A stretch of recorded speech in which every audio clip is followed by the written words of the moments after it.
Good morning, good afternoon, good evening to East Central Missouri and the world, and welcome to the James Strong Show podcast number 293. Thank you for joining us. Thank you for making us a part of your day. I appreciate it. This podcast was recorded on the evening of Friday, November the 18th, from the James Strong Studio in Western St. Charles County. Guest on today's podcast, we'll get into that in just a moment, but let me do a quick lead-in. We're going to talk about money and how money makes the world go around, or does, in fact, money make the world go around? Why do we have it? How do we make it? How do we use it? Is it an evil or is it a necessary fact of nature? We've talked about cryptocurrency on the show in the past, and I read an article that reminded me of cryptocurrency and the way some people are approaching the market. And it has to do with it's actually a psychedelic brew called Ayahuasca. Ayahuasca is kind of in the news. Podcaster Joe Rogan is a big fan of ayahuasca. Pseudo-archaeologist Graham Hancock is a big fan of ayahuasca. In fact, he has said that no one should run a country unless they've had at least 5 trips on ayahuasca. Green Bay Packers quarterback Aaron Rodgers is a big fan of ayahuasca. Perhaps he's not doing well because he's throwing to receivers who aren't there. I don't know. But I just mentioned that because ayahuasca is something that's very popular.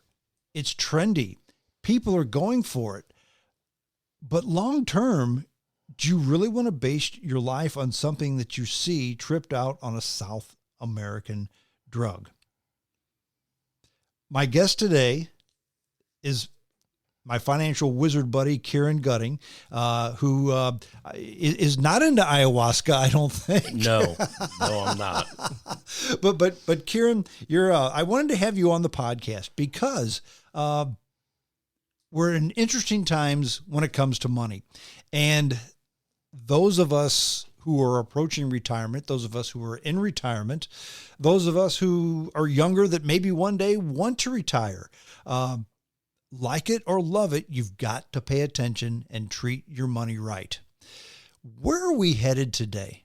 What are we doing? And what's going on with the financial things today?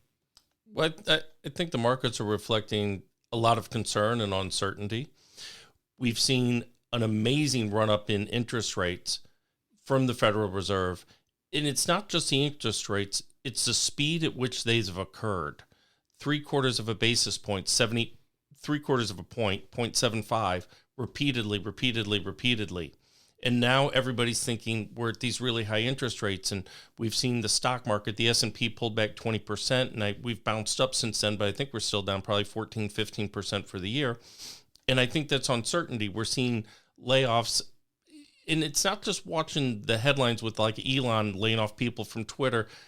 Anytime businesses change hands, personnel often change, but Amazon's going to lay off 10,000 people. That's Amazon. Mm-hmm. I think everybody probably thought they were going to hire 10,000 more people before they laid off 10,000 people. Yeah, they're talking about laying people off right at the Christmas rush. That tells you something. Right, for this enormous retailer that does business around the planet. So I think that reflects some uncertainty. There's always two sides in the economy, you know, and it's everybody tends to think there's winners, losers, and sometimes there can be, but there is always opportunity. So if the rates are rising, right? So one thing that you haven't been able to make any money on the last 10 years is if you had cash in the bank, right? Mm-hmm. Or if you had cash in your investment account, it's sitting there making, as I would tell my clients, 0.00 nothing. It doesn't matter, because if it's 0.01 or 0.04, it doesn't matter. No. Well, now you can get 2-year treasuries that will pay you over 4%. So you have what's considered the most secure investment in the world, U.S. government treasuries. Short term, 2 years, they're going to pay you over 4%. There are money market accounts paying 3%. And that didn't exist. So there's always this opportunity, and that's capitalism, and that's a really great thing. Now here's the argument to that. You can make 4% on your money, which is better than losing 14% on your money. But inflation is 8%. So are you making anything, or are you just losing less? Well, in that scenario, yeah, you're losing less. But if that money was making you zero and you had that cash or cash equivalent a year ago because you want X amount of cash because you sleep better at night, you like having it, you might have a need for it, and you can make 4% and take no risk. That's a beautiful thing. But you're also seeing some weird things in the market. So the 2-year treasury, I think, is paying around 4.2. I think the 1 year is paying around 4. So if we go out longer, we'll make more, right? No, the 10-year treasury is at 3.8. So then that's kind of the inverse of what it normally is, isn't it? Yeah, typically, the longer you go, we're going to pay you more because we're going to have your money for a longer period of time. What the bank CDs were always like this, right? 1 year CD pays X, but if you go 3 years, it'll pay X plus, and if you go 5 years, you'll get our best rate. And what is it's not a savings bond, it's an iShare, It's an I-bond. I-bond, yeah. It's an I-bond. So I-bonds have been a great opportunity for investors. So here's what they are. They're, again, U.S. federal government issued. They're 30-year terms, which sounds scary, okay? But you don't have to keep them for 30 years. You can cash them in after a couple, right? Yeah, you can cash them in. So here's what happens. It's what I would call a floating rate, meaning there's not a guaranteed rate on it. But right now, the rate is over 9%. Because it's geared to inflation. It's geared to inflation. So, but every 6 months, that interest rate will reset. Okay. If you bail out, you have to keep it, I believe it's a year. And if you bail out in less than 5 years, you forfeit 3 months of interest. So you've got it a year and a half. You want to bail out because you want to buy a car or you found something else you wanted to do. You cash it. You give up 3 months interest. You get all your principal back plus 15 months worth of interest. It's a pretty good deal. Limitations, you can buy $10,000 a year. That's it. They're not going to let Elon come in and buy $10 billion and pay him 9% a year. And you got to buy it through the government. There's no middleman. There's no middleman. You buy them directly. You go to treasury.gov. You can buy 10. Your spouse can buy 10. And in 60 days, when we're in the new year, you can buy 10 again. And so can you, and if you own an LLC, the LLC that maybe you own a rental property in or a side hustle business or something, they can also buy 10. So you can buy 10, your spouse can buy 10. If you have an LLC, they can buy 10. That's 30. If you did that now and on January 2nd, you can wash, rinse, and repeat. Do it again. There's treasury bills, long-term, short-term. There's the I-bonds, which are something that are relatively new, but become popular because they're geared to inflation. There's all kinds of things you can invest in. There's cryptocurrency, which is the new shiny, or was the new shiny thing. Still shiny. Yeah, is it? I think so overall, but certainly not as shiny. When you say shiny, do you mean, hey, that's kind of cool, let's take a look at it? Or do you mean shiny like, let's put some real money into it because we can make a killing? Well, I think it first came as it's shiny new. I don't understand it, but it's cool, so I might do it. And then it became, holy cow, some people made a lot of money. We hear about all the Bitcoin millionaires, right? And they made $1 million. How'd they make their money? Bitcoin. Oh, that's great. And it's still kind of new. I mean, it's certainly not Procter & Gamble stock, and it's not, treasuries, and it's not CDs. So it's fairly new, but we've seen it not work out well for people also because there's other risks. So there's always two sides to everything, and there's always risk with something. So with Bitcoin or any crypto, there's the same risk of the market changes, and you put in $500 or $10,000 or whatever you put in, and now it's worth 10% less or 50% less. There's also a risk on those cryptos that you lose your login or you can't access it because of some technological problem, and you've lost it. Yeah. This isn't losing your password to your online Bank of America account or your Merrill Lynch account or something. This is, you can't get it, and you're not going to find an 800 number customer service to call either. Yeah. The big, and it's not a cryptocurrency, it's a cryptocurrency exchange, FTX. I guess the president is that Sam Bankman-Fried. FTX. People say, "What? I've seen that name someplace. I've seen it someplace." If you watch Major League Baseball, the umpires had it on their jacket advertising for the past 2 years. Don't think it's going to be on there this year. No, but explain to you, and again, I'm just the dopey podcast host, and you're the financial guy. Explain in an educated way, what is FTX? What is a crypto exchange, and how does it differ from a cryptocurrency per se? Sure. My understanding is, and I'm not fluent in this, is it allowed people to come in and invest in different cryptos through them. It was like a place to stage your money until... Yeah, and then get you access to this one and that one and the next one and the new up-and-comer and everything. Mm-hmm. And the issue with crypto is there's nothing behind it. You're trading air. You're trading momentum. You know, you're trading hope and want to be. And I think it becomes exciting for people because it is different. This is the thing that's going to get them over the hump and out of the middle class and into the wealthy, or keep them up with the Joneses or their sister who married that one brain surgeon, or their sister who is the brain surgeon, whatever, that they're getting caught up, and this is going to put them on the map. So it's exciting. And that's why people put money in it. And because it's the allure of that money. It's kind of like, you've been to a casino before, correct? I have. Okay. Yeah. Is somebody winning? Someplace always, it seems like. Always, right? Yeah, Somebody just got dealt a blackjack. Somebody just put it on the right place on the craps table. Somebody pulled the right lever, and all the lights and whistles and everything goes off. The noise comes from the winner. The noise doesn't come from the losers. Absolutely. But are most people winning? No, they're not. Because the casino can't stay open if everybody wins. Right. Doesn't work. And I'm not saying the crypto's a casino, but I'm saying that you don't know what's coming. There's nothing behind it. There's no earnings reports. There's no increase in sales. There's no this. There's no that. You're trading air. How do you respond to the individual that says, I think that I believe that cryptocurrency it's a shell game. It's a fraud. Charlie Munger today, and Charlie Munger is he's the second half of Berkshire Hathaway. He's Warren Buffett's buddy, his partner for Berkshire Hathaway.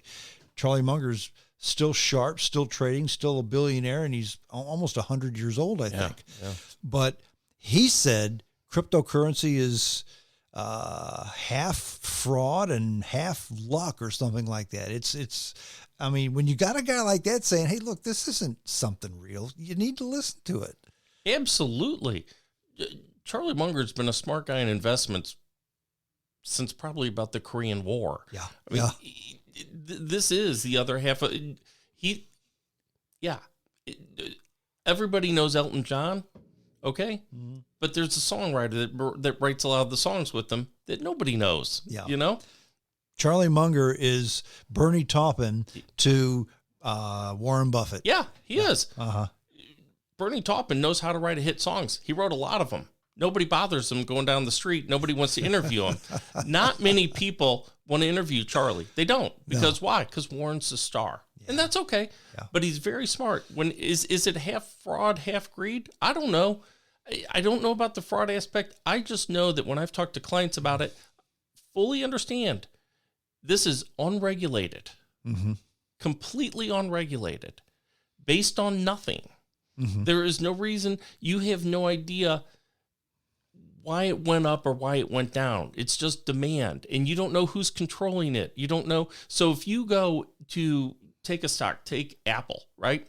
If you look on public record, you can do this, I believe, on Yahoo Finance. It will show you an insider roster, meaning who holds the biggest positions in that company. Mm-hmm. So you know. Right. It's public information. It's public information. You have no idea on crypto. Well, every day, and I'm just fascinated with this whole FTX thing, because first of all, I'm fascinated because the young man that runs it, that Sam Bankman-Fried, he's in his early 30s, I think. Okay. So it's not like he's been around for a long time. He's not been alive for a long time. Yeah. Okay. But it's almost like he's the ultimate flim-flam man. And the thing that amazed me today is he's based out of the Bahamas. And you think, well, why don't they just extradite him? Well, there was so much money involved that his partner in this is the Bahamian government. And they're not going to extradite. In fact, they've said, yep, we're just going to go ahead and hold on to the assets. Well, how many assets are there? Well, we don't know. Yeah. But we'll hold on to them. And they're a government. Outside of going in there with an army, you're not going to get the money back. You're not going to get the money back. And you're not. That's how big it is, Kieran. A government took interest in it. Yeah. And James, you're not going to get a complete and thorough accounting of it either. You're not going to know. Okay, so compare it to the everybody's favorite Ponzi guy, Bernie Madoff, right? Mm-hmm. Go look it up, but they've recovered billions of dollars for a lot of the Madoff victims. Yeah. Are people going to be paid 100%? No, but they've recovered billions because there was actual money out there. There were actual transactions. There were assets. There were assets to get, and people have recouped some money from it. Mm-hmm. There's nothing. Yeah. You are trading air. Well, and that's the other thing I say. When you have right now, there's word on the street that maybe less than a month after he bought it for $44 billion, Twitter may go bankrupt. Okay, but if it does go bankrupt, there's assets, there's buildings, there's cars, there's bank accounts, there's patents on the technology. Exactly. So again, if it goes bankrupt, okay, well, I had $1 million invested in Twitter. I'm only going to get back $350,000 of that, but I'm going to get something back. These people that were invested in FTX, there's nothing to get back because there was really nothing to begin with. Right. And if you knew that going in and you said, okay, this is my gambling money. This is my, right now, I'm going to predict the winner of the 2028 Super Bowl. And I know I'm going to put $1,000 on it and I'm either going to walk out with $250,000 in a few years or nothing. And I'm good with it. Right. Well, okay. Right. Okay. But there's such I've told you this before, and it's true. It's been true. There's two emotions when it comes to money and investing: fear and greed. And it's so easy to be greedy because we all want a little bit more. Sure we do. It's why Bill Gates still invests and still trades stock. He's selling his Microsoft. He's been selling Microsoft stock for 2 decades or better. He still invests. He still buys. Why? Does he need more? No, he wants it. It's part of greed. It's what he does. It's what he does. Yeah. Why does Berkshire and Buffett and Charlie continue to acquire companies and do that? They haven't needed to work in a long time. Now, I don't want to put words in your mouth, but to me, greed is one of the 7 deadly sins. Greed is not a good thing. I don't know if this is always a bad greed, though. Well, I think there's a fine line between ambition and drive and greed. Right. Okay. We should have drive. We should be ambitious. We should want more. So when Bezos is building Amazon, okay, was he greedy? I don't know. But was he ambitious, had a lot of drive? Yeah. Did that result in thousands of people getting jobs? Yeah. Real jobs that paid good money? Absolutely. Did it supply the consumer with the great marketplace to where they could buy and sell and exchange goods? Yeah. Did it do a whole lot more than that? Yeah. Well, and people like that, like Bezos and Buffett and Munger and Gates and Musk, these guys, first of all, I think they're on another, many of them, like Musk, is on a different planet when it comes to smarts, okay? It's like we're all 10-year-olds and he's the adult. Yeah. Joe Rogan said something that made me laugh, but it didn't make me laugh. Somebody had asked him, are aliens here on Earth, walking the Earth today? He said, sure. Look at Elon Musk. and he's so much smarter than the rest of us that may be some truth to that. But what I mean is these guys they're just wired differently than most. Okay. 100%. And when they do stuff like this, I'm not going to blame them. I'm not going to call them names because they have 1,000 million times more than I do. But they do it in a traditional way. And what I mean by that is, to me, cryptocurrency is like the ayahuasca. Okay. If I drink this, I'm going to feel real good. And just so I keep drinking it, I'm going to continue to feel real good. But when it wears off, you've realized there's really nothing there. Yeah. That's what a cryptocurrency is to me. I had a guy one time, I've told this story 100 times, so I'll make it brief. This was actually a lady who was a listener who wanted me to invest in her new cryptocurrency. And I said, okay, you have to explain it to me because I don't know anything. And they tried. I just didn't get it. I still don't understand it. It's been told to me 18 times. I don't get it. And I said, look, I'm not getting it. She said, okay, let me have the guy, my manager, come on and explain it to you. So I'm going back and forth with him. I said, look, come on my podcast, explain what cryptocurrency is all about. He wouldn't do it. He wouldn't do it. He wouldn't do it. Finally, he kept saying, just invest and you'll find out. No, I'm not going to do that. You come on my podcast, tell me about it, make me understand, and then I'll consider it. Well, he said, I'll come on anytime you want. I said, okay, how about Thursday afternoon? No. How about Friday night? No. I said, okay. He finally came back to me and he said, okay, all right. I went to him and said, okay, you name a time and I'll have you on. He said, Thursday at 3:30 in the morning. I just stopped talking to the guy because he did not want to try to explain it to me. He wanted to try to take my money. That's my opinion. And yeah, that's just my opinion. He wanted to give me a drink of that ayahuasca. Right. Well, you remember, I'm sure you've seen The Wizard of Oz. Yes, I have. Most of us have, right? Yeah. And there's the kind of traveling medicine man that goes around. Remember, he was a fake fortune teller and he would sell snake oil and this or this and this, and then he relays into the wizard, right? Don't look behind the curtain. Just watch the show. Pay no attention to that man behind the curtain. Right. Just watch the show. It's all this because they're offering you hope. They're playing into greed. They're playing into the fear that you're always going to be broke or you're not going to have enough or, you're not going to have as much as your sister who's a brain surgeon or whatever. And they're playing into that because this can solve your problem. And if you bought Amazon stock in 1997, okay, you're uber wealthy today if you still own it, okay? But you probably didn't know what it was. You certainly didn't fully understand it. And you probably sold it many years ago when you doubled or tripled your money, right? So this shiny object with no accounting, no regulation, no basis for what it's worth other than we have this increased demand, but we don't know anything behind it. You shouldn't be shocked when it doesn't work out. Now, I think in some areas, the market could support something like this because I think there's a demand maybe in developing countries for stable currency. But I don't know if that's a digital currency or crypto. I have to believe it's ultimately backed by something. El Salvador doesn't agree with you. Isn't their national currency Bitcoin? I think it is, yeah. But other countries, I think Panama, Cambodia, you can go there and spend the U.S. dollar. That is their currency. Yeah, it's that same way. Venezuela is that way now. The Bolivar, they just it was a joke. They just said the heck with it. We'll just do dollars.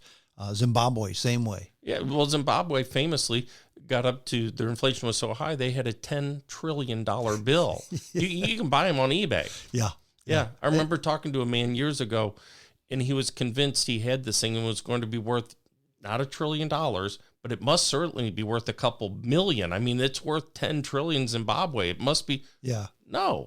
It's a collectible, or if you run out of toilet paper, you got it. Yeah. Vietnam is the same way. Not that it's not worth anything, but 20,000 dong is $1 in Vietnam. Yeah. But that's just the way their currency runs. But all currency is worth something except for this cryptocurrency. Yeah, it's interesting. You can't, and there's an argument out there too, Strong, that, well, the U.S. dollar is fiat currency. Fiat currency, because there's nothing backing it, right? Because Nixon took us off the gold standard in 72 or 73, something like that. Okay, and you're right. We're not backed by gold, but in a couple of years, we're going to have our 250th celebration of us as a country. We got a 200 and almost 50-year track record of paying our bills. Yeah. That means everything. Right. And for the people, well, there's no guarantee they'll do it going forward.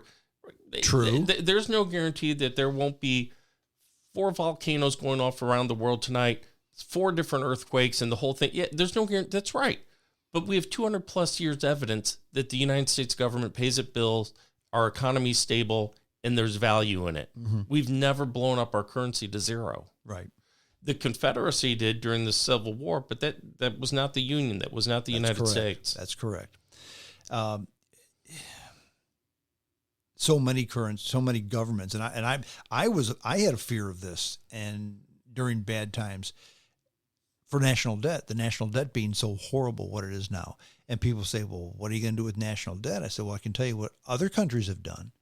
They devalue the currency. Yeah, they basically take a 0 or 2 away from the currency, and your debt goes from $1 trillion to $1 billion. right.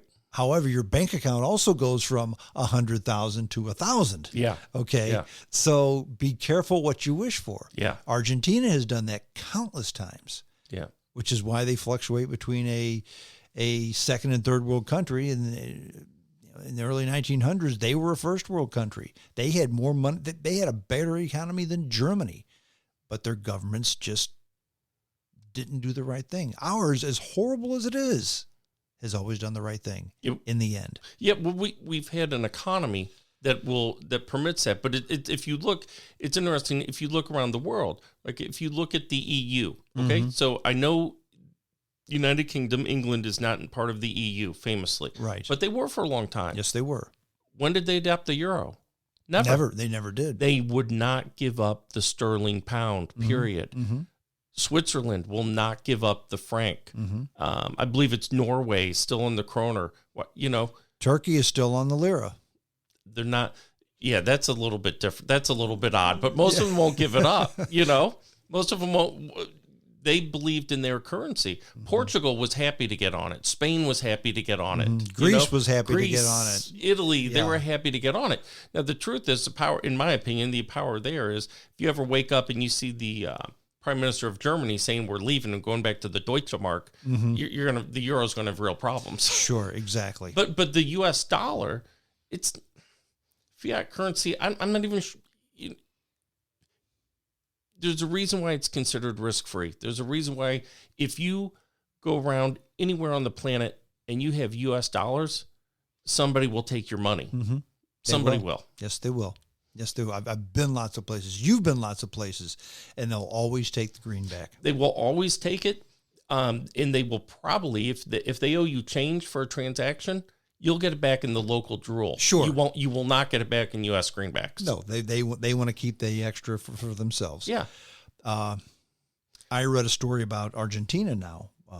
Their peso is so volatile that you can go into, I don't want to call them black market because it's not exactly illegal, but you basically, everyone wants to take dollars, all the restaurants and all that. Yeah. But they don't have to. They still have to take the regular currency. And you can take the exchange rate and get like 3-to-1 on the market, and you can go have a killer meal that'll cost $500 for a couple of people in the States. It's $50. Yeah.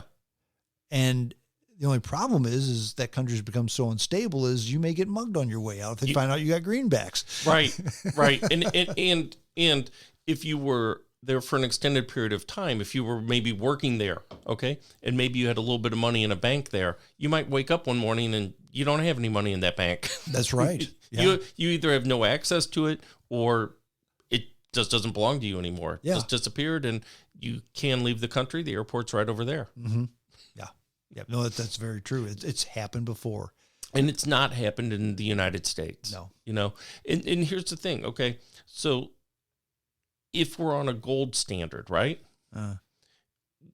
And I understand gold's had value. The popular line is for 5,000 years. Okay.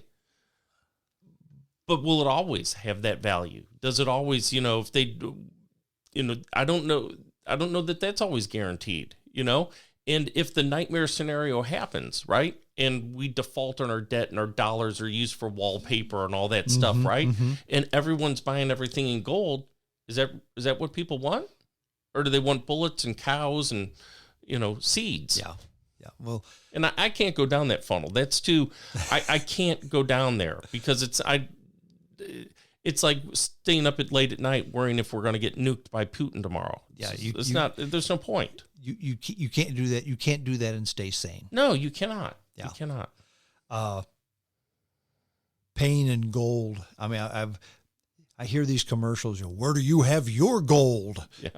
First of all, very few people have bullion in their house. What they have is a certificate that says, okay, this certificate is worth so much gold, and that gold is kept in my bank. That's right. What is that? Is that's not even fiat currency? Right. I mean, where is this bank? Can you get it now? Is the gold really there? Right. I mean, yeah. I wouldn't trust that kind of stuff. No. I've talked to countless people. Hey, okay, you want to invest in gold? Yeah, well, how much gold do you have? I have so much. Where do you keep it? Oh, I don't keep it at home. Are you crazy? Someone could break in and steal it. Where do you keep it? Well, I keep it in a bank. Okay, we have something like that. It's called currency. Yeah. And for all intents and purposes, that's kind of, if they found out that gold really wasn't there. Yeah. Same as cryptocurrency. Yeah, it's another ayahuasca currency. Okay. It can be. It's the same. People have this attraction to penny stocks, literally stuff that trades for a penny or half a penny or 3 pennies, whatever, because, it's trading right now at 2 cents. Okay. But what would it need? I mean, if it just went to a dime, right? That means you made 5 times your money. Do you know how much Apple's going to have to go up for you to quintuple your money? Well, the problem is there's a reason why it trades at 2 cents. It's not worth anything. It's not worth it. Yeah. I've seen people, I saw a guy that most people he was a wealthy guy, okay? When your net worth north of 20 million, you're wealthy in my book, okay? I would think so. And I saw him lose over $1 million because he gave into greed and he bought penny stocks. He lost over $1 million on penny stocks. And it's just greed. That was it, and with crypto, I get it. You can buy it, you can this. And did some people buy it when it was $1 or $5 or 500 and they sell it at 20,000? Yeah, they did. And they made huge money. They did. They did. But other people bought it at 60,000 and now would love to get, half their money back. Yeah. Well, I mean, the guys who had their money in FTX, they can't get any of their crypto back. They will likely get zero. Yeah. Yeah. They will likely get zero. Even in a publicly traded company, okay? Like General Motors. When General Motors went bankrupt, right? In a corporate bankruptcy, the last person to get paid is a common stockholder. That's the last person. Yeah. So if you're an investor in this business, I gave you money to open your bar. I didn't put money into buy the building for the bar. I just gave you money to help buy the beer and the whiskey and stuff. And you go back, I'm going to get nothing. Right. Because you have no collateral, I guess would be. Yeah. You have nothing. You have no certificate. You have no proof of ownership. Yeah. I took a risk. In crypto, it's all risk and there's no big track record. But to me, it's the regulation and you get a good stock analyst looking at companies and they can tell you, this is likely to go up. There's always outside forces. You don't know what's going to happen in the world, et cetera. But, they're lowering costs, they're retiring debt, they're increasing sales. There's reason for momentum on stock XYZ. Crypto? Who knows? Yeah. Where's this track record? Yeah. And if you like the conspiracy, so why don't you just think that there's some huge money behind it, manipulating it, running it up and down as they please. And you're just along for some end of the ride. Well, my wise guy attitude one time, I was at a hotel and this was during COVID. COVID had begun to wane. And the hotel, we're not going to clean your room, in between days. Well, okay, I get that. And we don't have breakfast. Oh. And we don't have coffee. Oh, and we don't have, they had nothing. They had absolutely nothing. And I said, look, when I came, I expected to get this. Now I understand, okay, maybe you don't have all the breakfast. I get you're not going to clean my room in between, days. But no coffee? Well, COVID. I said, let me ask you a question. Look, that's just the way things are. I said, let me ask you a question. What would you do if I said I'm going to pay my bill on my own made-up cryptocurrency? And she looked at me. Well, sir, you can't do that. Why not?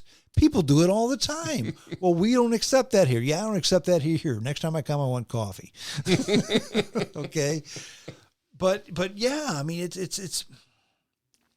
I don't get it. But and there's people listening who have made money or sitting there listening to you and I right now, Strong, going, well, that's crazy. I put 10 grand in and I walked out with 100.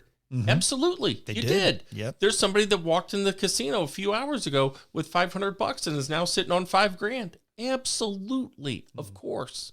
And my advice to people, if you want to do it, and I understand why you might want to, one, understand that you're basically trading air and momentum. Two, when you've gotten to a certain point, when you're doing a speculative investment, purely speculative, you should have a price at which you get out. Is it when you've made 10%, 50%, 100%, tripled your money, whatever, it doesn't matter. Mm-hmm. And once you've done that, sell. The most important 4-letter word, sell, because you don't make money until you do. Until you do. And it's a cheesy but old expression in my industry, which is you'll never go broke taking a profit.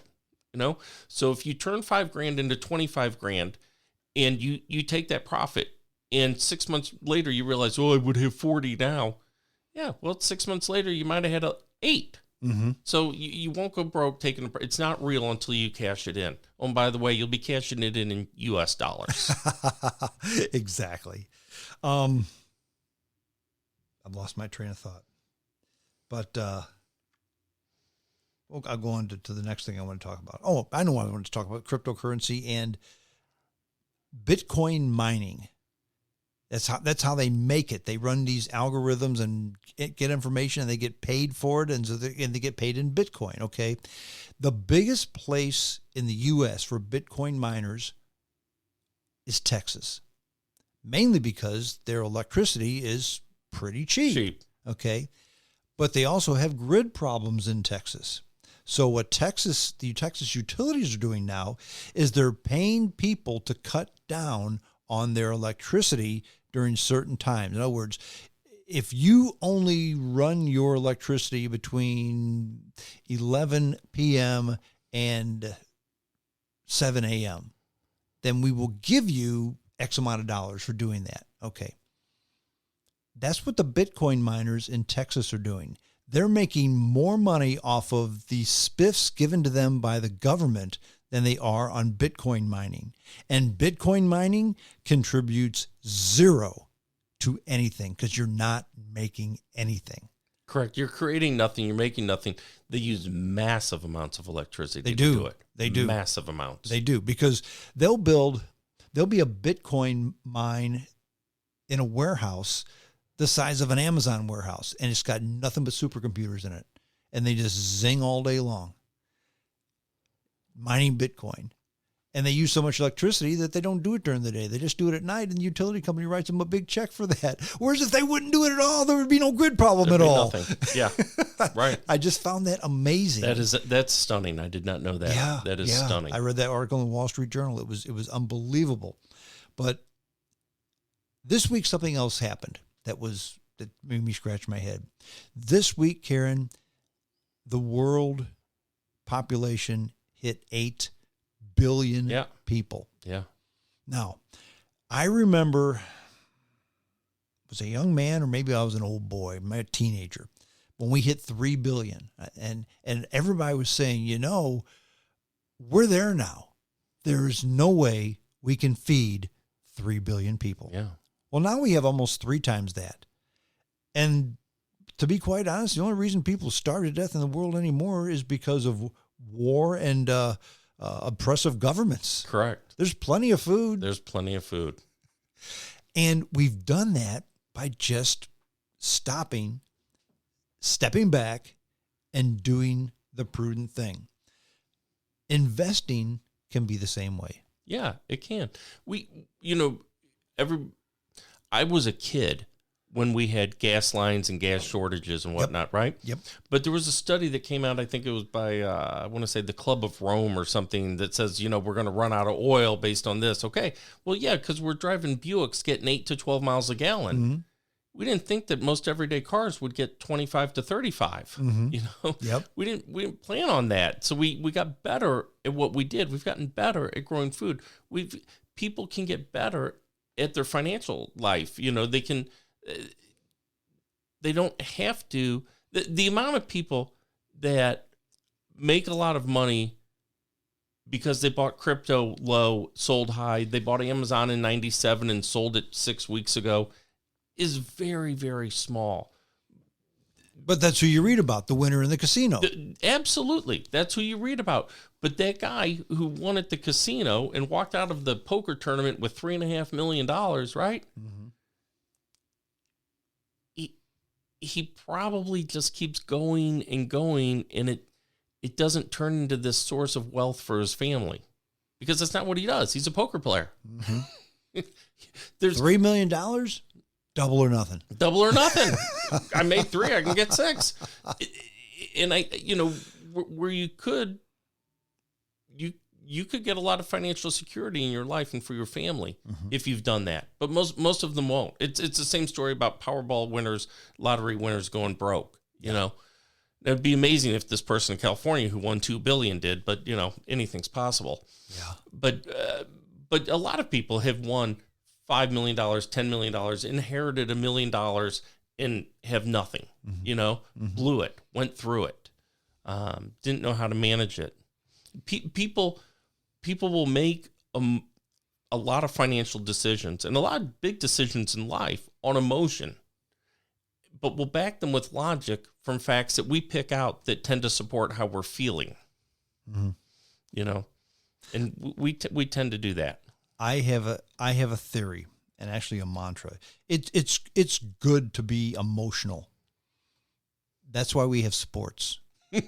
Pull for your ball team. Pull for your hockey team. Yeah. If you want to go ahead and wish for something that's not going to happen, wish for your team to win the World Series or the Stanley Cup. It's probably not going to happen, but you know what? So what? That's right. Your investments, you need to pay attention to that. You need a lot of reality, and you also, it's hard sometimes because we're all right connected to the internet, to the Google machine, et cetera, right? And there's so much information that we have a hard time admitting when we don't know, right? And we all want to feel that we have that certain level of knowledge. And that's why ask most of your doctors what they think of WebMD. They can't stand it because these people are coming in with some fairly normal ailment, and they think they have a rare disease that you only got if you lived in tropical zones of Africa. And there's 88 people on the planet with them, but they happen to have one living in Des Moines, Iowa. They hate it because it's almost too much information. I'm going to ask you a question, and I'm going to ask this question because you're a financial guy. You make your living advising people on how to make a living with their money, or how to invest their money. That's what you do for a living. I'm the Dopey Talk Show host who talks to people like you, and I have an opinion on that stuff. But you know what you're talking about, and that's why I wanted to have you on. If you were a young man, or if you're talking to a young man or young woman who's in their early to mid 20s, they want to retire comfortable someday, what would you tell them to do? Cryptocurrency? Put everything on red? What would you tell them to do? No, they would not hear that. Number one, be careful on how much and how you acquire debt. Okay? Mm-hmm. There's a theory out there, nobody should have any debt. Well, I don't know. I mean, you're probably going to borrow money to buy your house, and that's generally a good thing, especially if you want to have a family. Mm-hmm. And then if you're borrowing money to buy an apartment building as an investment, that's okay, because that's going to generate money to pay for itself. But borrowing other money, I would tell you to be very careful. If my general basic rule of thumb on borrowing money is, if it doesn't have a title, don't borrow money. So if you want to buy a car and borrow money, fine. Borrow the money to buy the car. It has a title. That means there is a set market you will definitely be able to get for it. You might not like the market price, but there will be one. Your living room furniture does not have a title. So you paid X amount for your living room furniture, and you want to sell it a year and a half later. It's a free fall market. You have no idea what somebody's going to pay for it. Mm-hmm. So if it doesn't have a title, don't borrow money on it. And if you need to buy used, buy used. This is America, 21st century. You can buy a lot of nice stuff used, you know? So when you're starting out like that, that's what you have to do. And you have to beware. A lot of those small purchases, we lull ourselves into thinking, well, the reason I can't save more is because I need to make 20% more income. I need 30% more income. And at a certain level, it's true. But then there comes a certain point where it's not true because you are making enough and you're thinking, well, it's not my Starbucks every day that's killing me. Well, it is your Starbucks every day that's killing you because it's $7 a day or $5, whatever the number is. Mm-hmm. It's $200 a month. It's $2,400 a year. You know, that's why you can't go to Disney, or that's why you can't fund your IRA, or that's why you can't pay down the mortgage on your house more and have that 15-year mortgage paid off in 11. But Kieran, I put $2,500 a year into my IRA. $2,500, that's nothing. Yeah, it's nothing. I know. And it's really boring those first few years. It's like contributing to the 401k. Okay? And I remember this. I contributed to 401k as a young guy, and I'm looking at it going, whatever. Then I quit looking at it, but I kept contributing. And then I opened my statement one day, and it's like, whoa. What happened? What happened? All of a sudden, there's $50,000. The magic of compound interest. Yeah, it takes a little while. Mm-hmm. And here's the other thing that we forget. Well, that's never going to get me there. Okay, maybe it will, maybe it won't. But a little bit is a whole lot more than zero. Mm-hmm. And if you're 25, 28, 30 years old, right?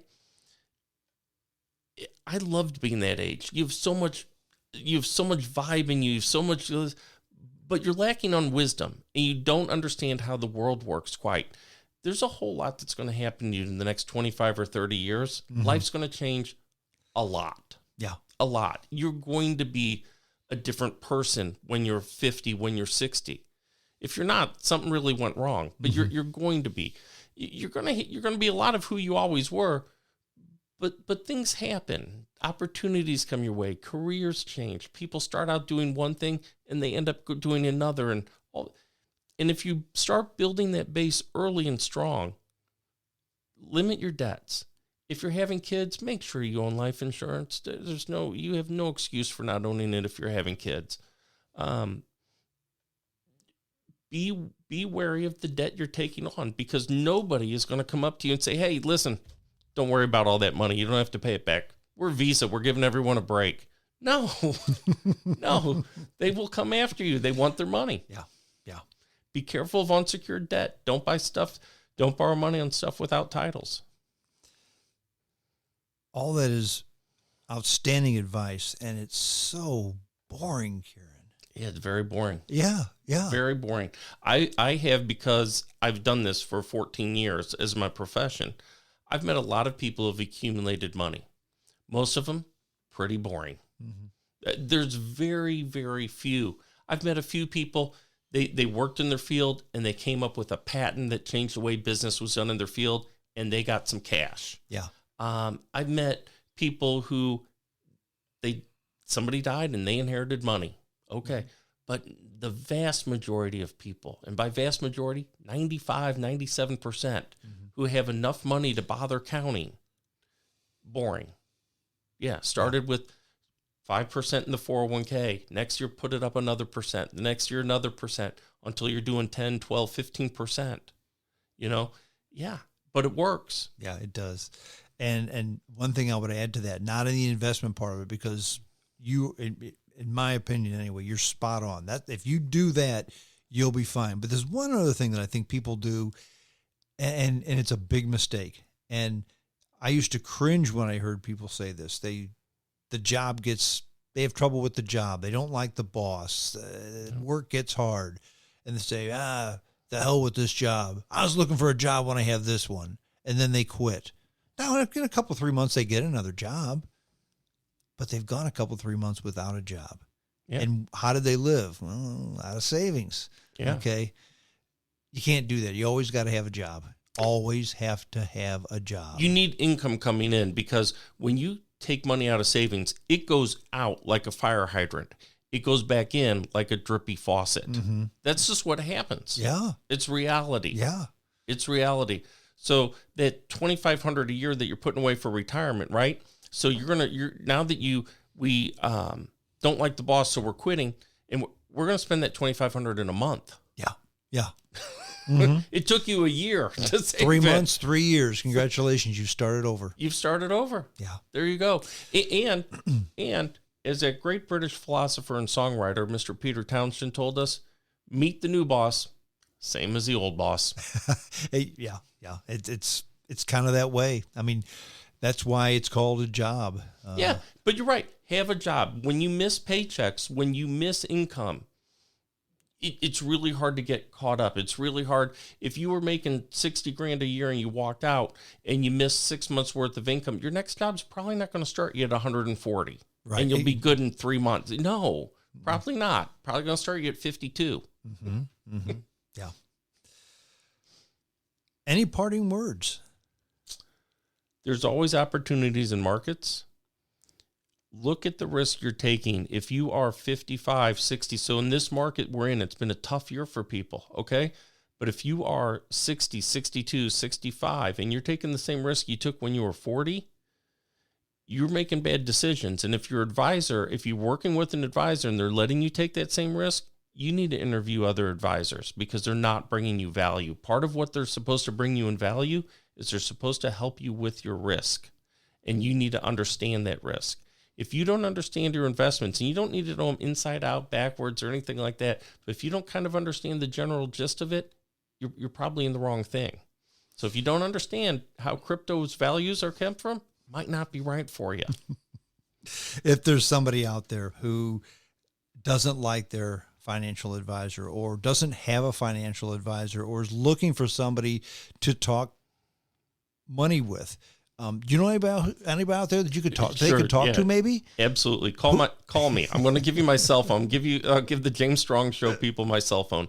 314-283-5055. 314-283-5055. My email is my first name, Kieran, Kieran, at planningwithkieran.com. Kieran at planningwithkieran.com, and Kieran is Kieran.